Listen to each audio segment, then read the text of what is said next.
Finally, they have met. The two leaders responsible for bringing about some of the most important political changes of the century.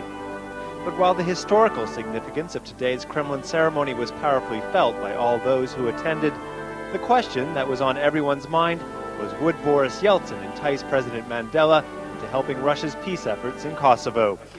The president refused to rule out the idea. Now we'll cross that bridge when we're ready. But any issue which is likely to lead to world conflagration requires the assistance of everybody. And Boris Yeltsin was eager to encourage this line of thinking. You have the powerful authority of your president, which will play a very important role in our joint efforts to make NATO stop bombing Yugoslavia. Earlier today, President Mandela had a phone conversation with UN Secretary General Kofi Annan, who was also in Moscow discussing a Kosovo peace plan with President Yeltsin. But the main point of today's summit meeting between the two presidents was the signing of a friendship agreement ensuring closer economic, political, and cultural relations between Russia and South Africa, relations that have been warming up since the end of apartheid. President Mandela said today's agreement was long overdue, given Moscow's assistance to the ANC during the organization's fight against white minority rule. We attained freedom in our country as a result of the support which we got from this country. And it is therefore important for us to recognize that contribution by Russia. We have come here to say thank you for supporting us when we were all alone.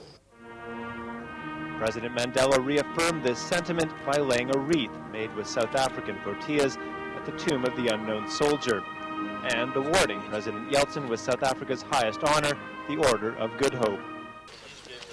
President Mandela's last day in Moscow, and a chance to pay his respect at the graves of two close ANC comrades who died here before the South African liberation struggle was won. President Mandela said this visit to the final resting place of John Marks and Moses Kotane in Moscow's most prestigious cemetery was long overdue. They were among the main architects of our liberation. And whilst we were resting in jail, they went through all the hardships of exile. But in their old age, they remained in the battlefront. And we have therefore enormous respect for them. And I come here in order to pay homage to heroes who are acknowledged by almost everybody who loves freedom and peace in our country. While yesterday President Mandela met with the current Russian president, today he appeared to make a nod to the future, meeting with the mayor of Moscow, Yuri Lushkov, the man many say is the front runner to replace Boris Yeltsin as president next year. President Mandela and Mayor Lushkov had a friendly conversation, but outside the weather was not nearly as welcoming. A planned walkabout in historic Red Square was cut short by a sudden downpour. But the cloudburst wasn't enough to keep away some young Russian admirers.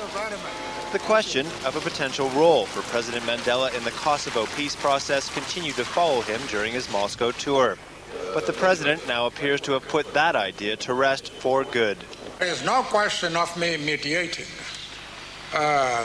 in this conflict in Kosovo. If one bears in mind the length of time we took, for example, in addressing the Libyan question, which started in 1992, and we only had a solution in 1999, I cannot risk getting involved in any issue which, when a solution comes, I will be 100 years old.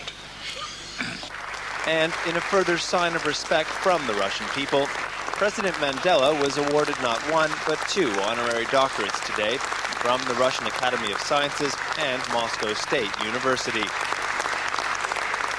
It took 8 years for this visit to finally happen, and now that President Mandela has come and gone, there appears to be little question in anyone's mind that this historic three-day tour was a watershed in setting the tone for future good relations between Russia and South Africa.